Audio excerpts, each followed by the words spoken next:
Culture is one of the game's most important yields, and Greece, especially Pericles, gains culture like nobody else in the game, except for maybe the new busted leaders.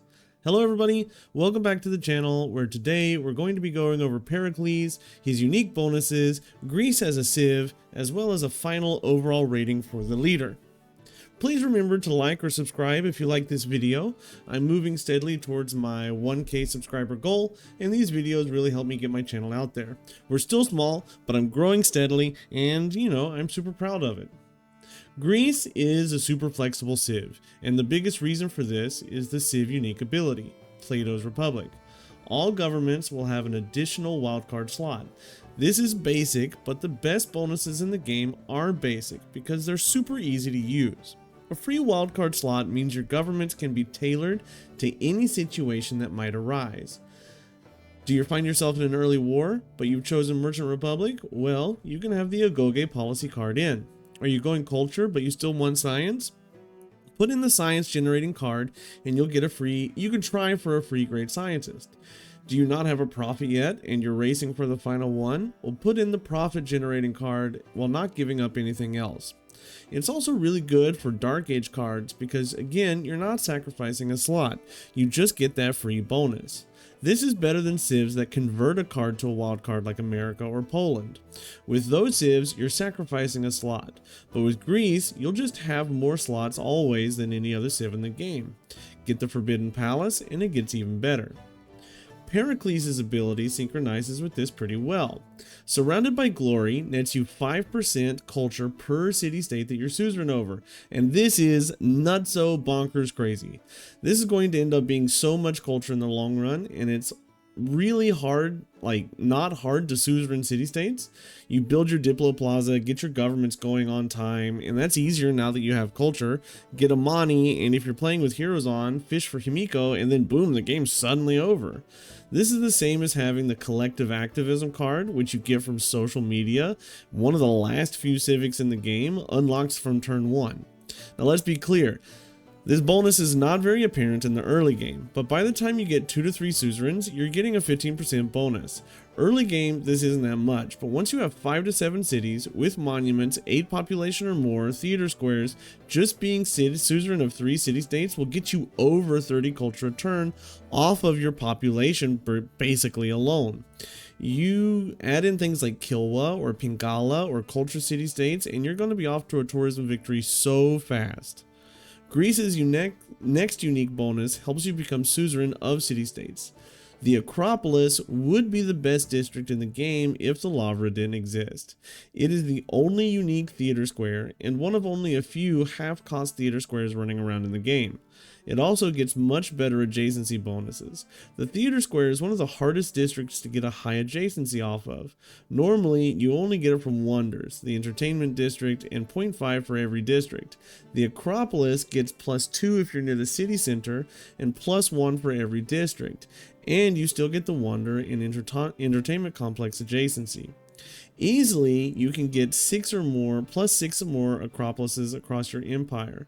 Not only that, but when you build one, you get an envoy, which helps you become suzerain even faster. And this is great. The only downside is that they must be built on hills, which isn't even really a downside, because you have a hill bias. And you want to set cities near hills anyway, as pretty much every civ in the game. Their final bonus is the Hoplite. Admittedly, the Hoplite is better for Gorgo than it is for Pericles. It is a better spearman that has 28 strength over the spearman's normal 25, and it gets a whopping 10 strength when next to another Hoplite. Pericles struggles with the early game, and this is there to help you protect yourself. You don't want an early war while you're doing religious-y, culture-y things to get your culture game off. So research astrology, then go straight for bronze working, get a few of these out, and nobody's going to be able to take you out. Pericles is the late game powerhouse of culture, whereas Gorgo was probably the early game culture maniac. Pericles is stronger though by far because the amount of culture you're going to get is much higher and a lot less setup is required. There is an argument to be made that earlier culture snowballs better, but Pericles can also get early culture. With Pericles, you want a religion to help get your culture game later, but it is not necessary. What you're really searching for is faith from your holy sites. You want to settle your capital on a hill, plan for your Acropolis, or near a hill, plan for your Acropolis and get a few wonders and districts around it, plan those out in advance. Go for a holy site, but don't kill your growth for a religion. Spread to 3 cities or so, and rush to bronzeworking to get out those hoplites to protect yourself. Using your wild card to help produce these is a perfect combo for Pericles. You want to play what the map gives you while you work your way to drama and poetry. Most civs have a hard choice. Do I get my government or do I get my theater squares? Because they're on separate paths. You're usually going to get the government because you need the cards, but not for Greece. You just get your Acropolises first, even if you built the wonder or not. You have the card slots, and the Acropolis is just really powerful. You build them, get the ball rolling, suzerain a useful city-state or a nearby city-state, and expand however you can. If you're hemmed in, the hoplite will help clear things out. Your suzerain city-states will help. Do you have enough space? Well, then you expand and plan out your national parks. The only thing is you have to keep placing Acropolises, so look for hills. Make sure you get your Diplo Plaza early and always invest in Amani. Spread her around. Normally I build Liang, but I wouldn't bother with her this game. I would put my points into Amani instead. Don't forget to prioritize Kilwa. Culture is obviously Pericles' domain. You get so much that you will have first choice to all the best wonders. You'll finish the civic tree 100 turns before anyone else if you're playing things right. This is powerful. I'm not kidding. You'll get to conservation by like turn 120 sometimes without even trying that hard to do it. Make sure you get plenty of holy sites to get faith banked up, get national parks, rock bands, and great works. 10 out of 10. Surprisingly, Diplo is next. I know this is weird for me to suggest. However, you're going to get carbon reclamation very early. You'll have the influence point accumulation so fast that you can win all the votes. You just need to focus on production and commercial hubs instead of faith, and maybe get 1 or 2 good campuses to get those wonders out, since they're on the tech tree instead of the culture tree. So 8 out of 10 there.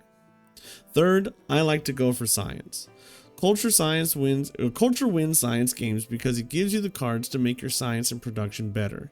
So play like you would with a culture game.